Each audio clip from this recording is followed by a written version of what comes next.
미국과 중국의 충돌은 세계적인 3차 대전과도 같습니다. 총과 대포를 쏘지 않는 영적인 전쟁인 탓에 눈에 잘 보이지는 않죠. 선명한 전선이 갈라져 있지도 않습니다. 그러나 미국 측에는 기독교 국가 또는 기독교 국가였던 서구 진영이 서 있고, 중국 측에는 이슬람 국가와 로마 카톨릭 그리고 사회주의권이 들어가 있습니다. 또 그 쟁점이 되는 것은 바로 인권이라는 보편적인 가치입니다. 10월 6일 AP통신에 따르면 서방 39개국이 중국의 소수민족 인권 존중과 홍콩 자치권 보장 등을 한 목소리로 촉구했습니다. 미국, 영국, 독일, 일본 등 39개국은 이날 공동성명을 통해서 유엔 인권 전문가의 신장 위구르 지역 접근 허용과 위구르족에 대한 억류 중단, 홍콩 자치권 보장, 홍콩 사법부 독립 등을 중국 공산당 정권에 촉구했습니다. 이들 국가는 성명에서 신장에 위치한 대규모 정치 재교육 캠프에 100만 명 이상이 억류돼 있고 인권 침해가 이루어지고 있다는 보고가 증가하고 있다면서 종교, 신앙, 집회, 결사, 표현의 자유가 심각하게 제한받고 있다고 비판했습니다. 또 홍콩과 관련해서는 국제인권규약과 홍콩 반환협정에 따른 언론, 출판, 집회의 자유를 보장하라고 촉구했습니다. 이날 유엔 인권위원회 회의에서 성명을 낭독한 크리스토퍼 호이스켄 유엔 주재 독일 대사는 위구르족에 대한 서구의 지지가 증가하는 것, 이것은 인권과 위구르족 문제에 대한 희망을 보여준다며 위구르족에 대한 중국 정부의 정책에 세계가 관심을 갖고 있다고 환기했습니다. 자, 이에 맞서서 친중국 성향의 55개국은 즉각 맞불 성명을 냈습니다. 홍콩과 관련해서 중국의 내정에 간섭하지 말라는 것이죠.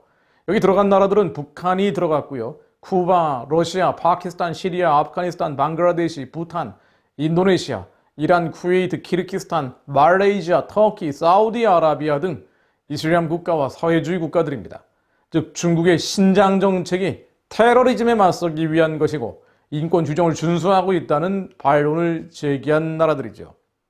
장주인 장군 유엔 주재 중국 대사는 미국과 영국 등이 중국을 비방하면서 거짓 정보를 퍼뜨리고 중국의 내정에 간섭하고 있다면서 중국은 이에 대해서 단호히 반대한다고 비판했습니다.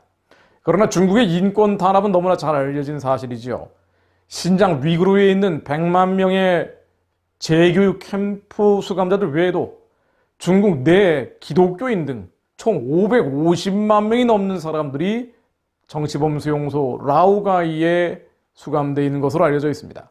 이뿐 아니라 홍콩 시민 탄압 등 갈수록 중국 내 인권 탄압은 흉폭해지고 있습니다. 더 심각한 것은 이런 중국의 폭압이 1대1로 통해 확산 중이라는 것이죠. 해외에 있는 제3세계 국가들에게 경제를 빌미로 중국의 폭압 체제가 수출되고 있다는 것입니다. 그러므로 한국은 미국, 중국 사이의 균형 외교라는 미명 아래 사실상 미국과의 동맹 대신 사회주의 체제인 북한과 중국과의 우호적 관계 설정에 매달리는 모습을 보이고 있습니다. 성경을 보면은요, 구약의 선지서들의 주요 주제 중 하나가 이스라엘의 외교 문제에 대한 경고였습니다. 예를 들면 강국인 바벨론과의 친선 대신 이미 기울어버린 이집트와의 친선을 하게 된다면 멸망이 이를 것이다. 이런 내용의 비판들이죠. 뻔히 망하는 길을 택하는 이유, 왜 이스라엘 백성들은 선지자들의 경고에도 불구하고 망하는 길을 택했을까? 원인은 너무나 명쾌하고 명확합니다. 이스라엘 백성들이 하나님을 버렸던 탓이고 그래서 미혹됐던 탓입니다. 한국도 가지 말아야 할 또 유대인이 갔었던 미로를 찾아 나서고 있습니다. 미국 대선에서 트럼프가 되건 바이든이 되건 앞으로 미중 갈등은 격렬해질 수밖에 없고요. 그럼에도 한국의 현재 권력은 미국에서 이탈해서 중국으로 기우는 각도가 더 커지고 있고 앞으로도 더 커질 것 같습니다. 그러나 이 세계적 충돌, 마지막 때 부흥을 바라는 주님의 마음이 담긴 것임을 우리는 명확히 이해해야 합니다. 유대 문명과 기독교 문명, 여기에 맞서는 반유대, 반기독교 연합의 충돌의 형태로 진행 중이고요. 이 전선은 지금은 좀 애매한 면이 있고 왜 이런 나라들이 기독교 문명권에 들어가 있는지, 왜 이런 나라들은 반기독교 연합에 들어가 있는지 좀 애매한 나라들도 있습니다만은 이 충돌은 앞으로 더 명확해지고 전선은 더 뚜렷해질 것입니다. 또 반유대 반기독교 연합의 가장 약한 고리가 바로 북한의 김정은 정권임을 우리는 영적인 눈을 열어서 분별할 필요가 있습니다. 하나님은 대한민국의 어떤 길을 바라고 계실까요? 북한을 열고 전 세계적 어둠의 결탁을 끊는 영적 물맷돌이 되기를 바라고 계실 것입니다. 반유대 반기독교 연합에 들어가는 것이 아니라 하나님의 영적 물맷돌, 그렇게 이스라엘 회복을 향한 주님의 도구가 되기를 바라고 계실 것입니다. 이사야 46장 10절 말씀으로 마무리하려고 합니다. 내가 종말을 처음부터 고하여 아직 이르지 아니한 일을 옛적부터 보이고 이르기를 나의 모략이 설 것이니 내가 나의 모든 기뻐하는 것을 이루리라 하였노라.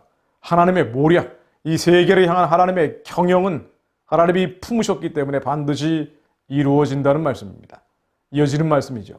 내가 동방에서 독수리를 부르며 먼 나라에서 나의 모략을 이룰 사람을 부를 것이라. 내가 말하였은즉 정령 이룰 것이요 경영하였은즉 정령 행하리라. 동방에서 독수리가 오며 먼 나라에서 하나님의 모략, 하나님의 경영을 이룰 자들이 일어난다는 이야기입니다. 마음이 완악하여 의에서 멀리 떠난 너희여 나를 들으라. 내가 나의 의를 가깝게 할 것인즉 상가가 멀지 아니하니 나의 구원이 지체치 아니할 것이라. 내가 나의 영광인 이스라엘을 위하여 구원을 시온에 베풀리라. 이스라엘이 구원받게 될 것이고 반드시 주 예수의 어서 오시옵소서 하는 찬양과 경배의 노랫소리가 저 아랍 땅에서 울려 퍼질 것이라는 하나님의 경영, 하나님의 모략입니다.